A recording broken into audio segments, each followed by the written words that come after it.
organization, Step Up to Leadership, I understood how important a program was, not just being in a young man's life, because mentorship is very important.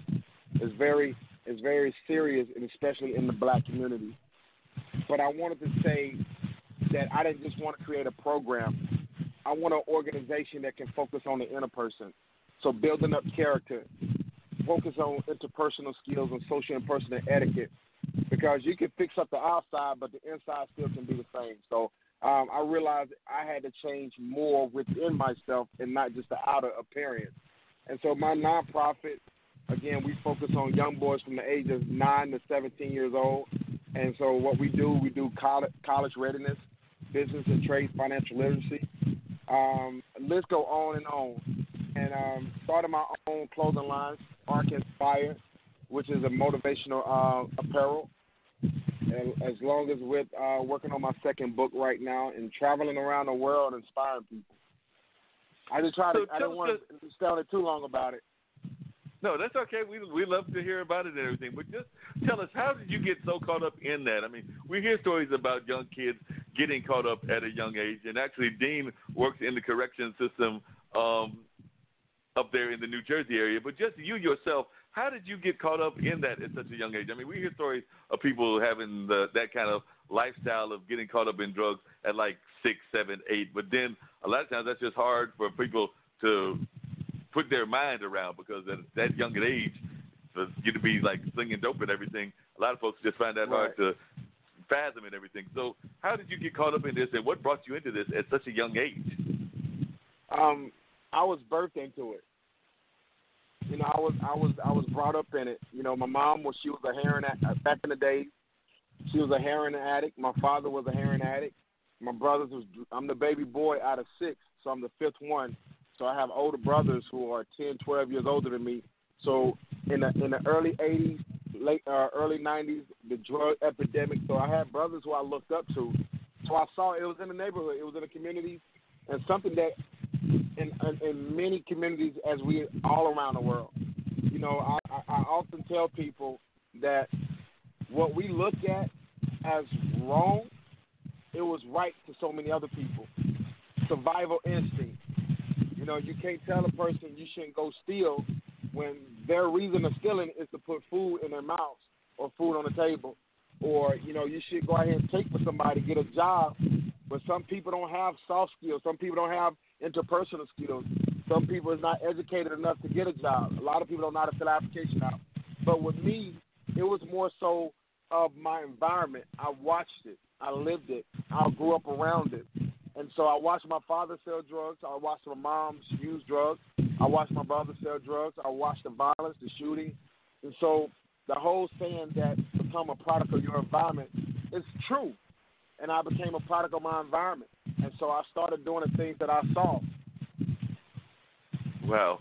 And one of the other things that I'm always fascinated by, and I just want to hear your impression or thoughts on this and everything, is that a lot of times, and I actually got a two-part question, but the first part is a lot of times we had all these campaigns. I mean, we got the person sitting in the office now, and he talks about the drug trade and things with Mexico and things of that nature. We had Nancy when she was around talking about just say no and everything.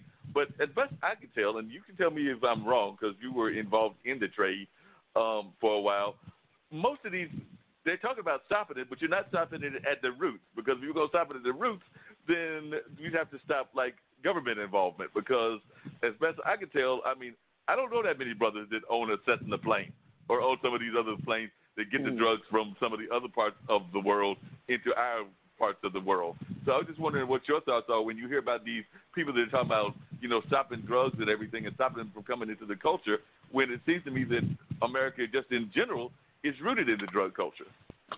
Yes, it is. And it's deeper. It's deeper than that. You know, anytime something ends up on somebody else's doorstep, that's when it becomes a problem. You know, when the drug epidemic started affecting the white culture, that's when it became a problem. But as long as it affected the black communities, it wasn't a problem. And it's just like black-on-black crime.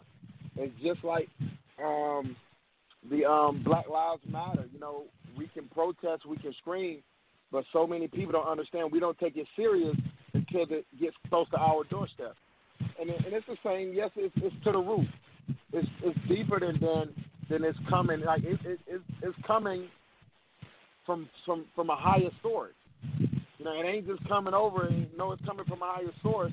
And so, it's bigger than us, man. I really, like I said, when it comes down to the drug epidemic and the guns in the black communities, it's coming from a higher source.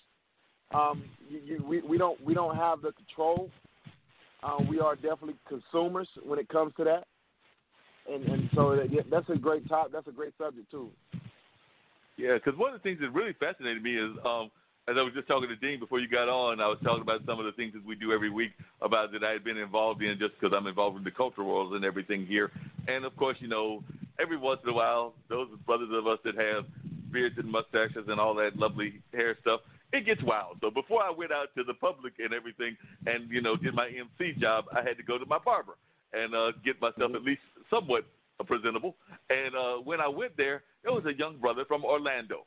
And Orlando, everybody thinks of Orlando as Disney World, the lovely world of Disney. I got another friend that lives in Vegas and is a professor out there. And both of them have told me that, we might think in the general public about these places as wonderful resort areas. But he was letting me know, and this was a young brother, probably in his, I was to guess ages, and I'm horrible at guessing ages. I'd probably say early to mid-20s, maybe late 20s at the oldest. But he was saying that Orlando, Orlando, Florida, which, we all think of that as Mickey Mouse and Disneyland, they've got a serious drug epidemic down there. And as I thought about it, I'm like, well, it ain't that far from Miami. It made sense. But, we don't think about that because a lot of times they want to keep those safe environments safe. So, of course, they're not going to let but so much of it happen in Disney World. But at the same time, it's impacting the communities around Orlando. Mm-hmm. Yeah, you have Orlando, Florida, Miami. That's all at the coast. Everything's coming over the water. You got a lot of people who we're focused on Mexico, where they're coming from Dominican Republic. These people coming from all over. Regardless of them trying to block people from coming over, they can't. We worry about the people that's trying to come over. We have to worry about those that's already here. Yeah, that's very true. You know what I'm saying? So it's bigger than us. It's bigger than us, and you're not going to stop drug epidemic. You're not going to stop. I have a drug, as well as my nonprofit. I have a drug prevention awareness program, and that stemmed from me being a young man who grew up around it, who witnessed it. I started using drugs at an early age. I started using pills, and so a lot of these young people are already tampering with things. So it's not the cocaine no more. It's the prescription drugs. It's the over-the-counter stuff. These kids are using things that's over-the-counter. So the cocaine and marijuana is legal in almost every state now. So what are we really fighting? And so now you have the opioids, you have the fentanyl, you have these things that's given by doctors. So now we're worrying about the immigrants, drug dealers. No, it's the pharmacists that's legal drug dealers that's selling it illegally. And so right. It's yeah.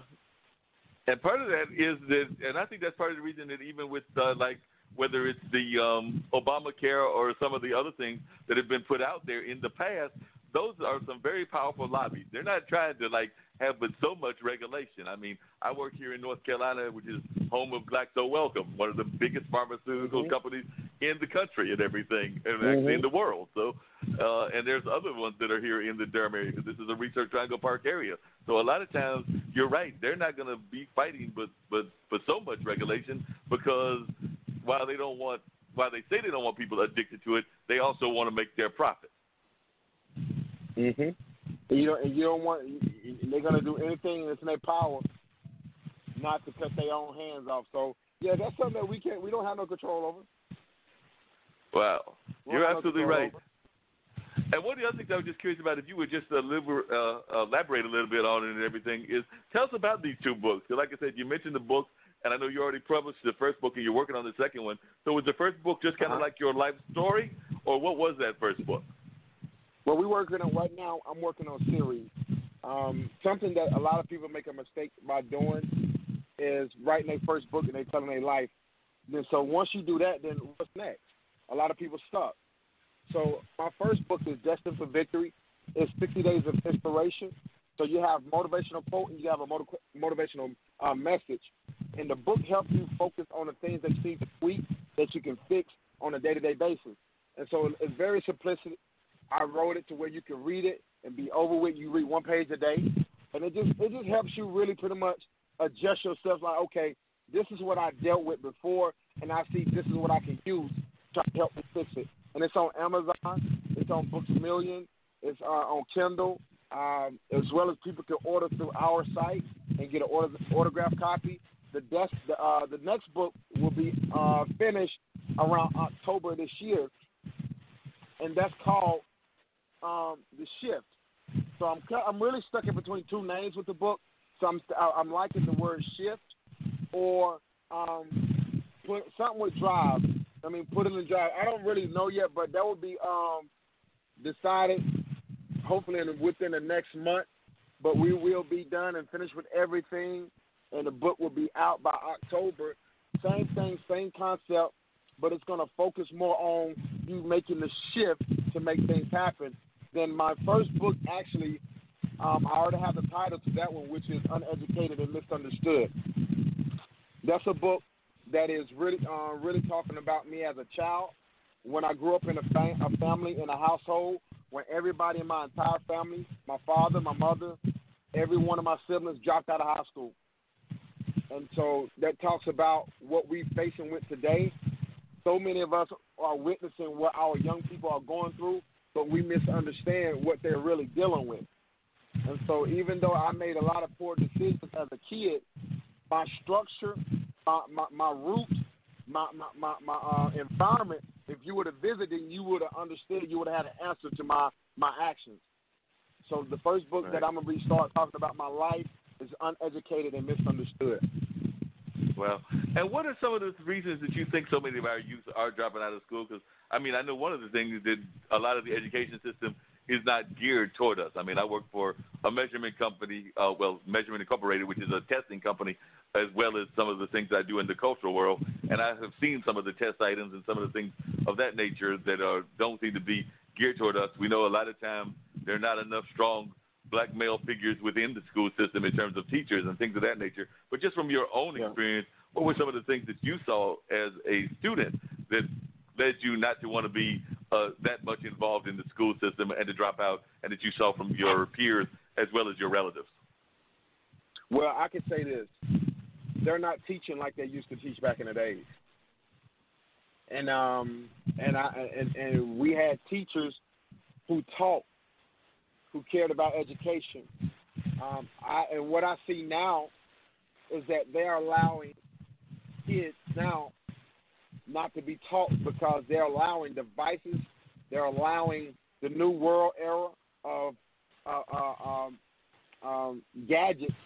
Now everything, it ain't a chalkboard. Now everything is a digital board. Kids don't have to bring books home. There's not homework. Everything is all about testing. So education now is boring. It's boring. And so when you took things out, when I'm 38 years old, so when you took things out of schools, like we had home ec, where you learn how to cook, you had automotive class, they taught you how to fix on cars, you had music, you had arts, and so they took a lot of these things out of the schools that made school interesting, and now the kids are just stuck to sit in the classrooms, and so now they have their devices, they have their cell phones. And one of the biggest things that's teaching the kids today are social media. Many people are dropping out of school. They feel like they don't have to graduate school or they don't have to pursue their education, mainly because of social media. Social media has gotten these young people to believe that you can be successful and a millionaire by likes, by views, and by followers. And you gotta look back now that when I was coming up, everybody didn't want to be a rapper. Everybody didn't want to be an artist. Because we knew and understood that in order to be an artist or a rapper or actor, you had to have a skill, you had to have a gift, you had to have a talent. But now you don't have to have a gift or a talent. All you got to do is have people to hit like and get followers, and that draws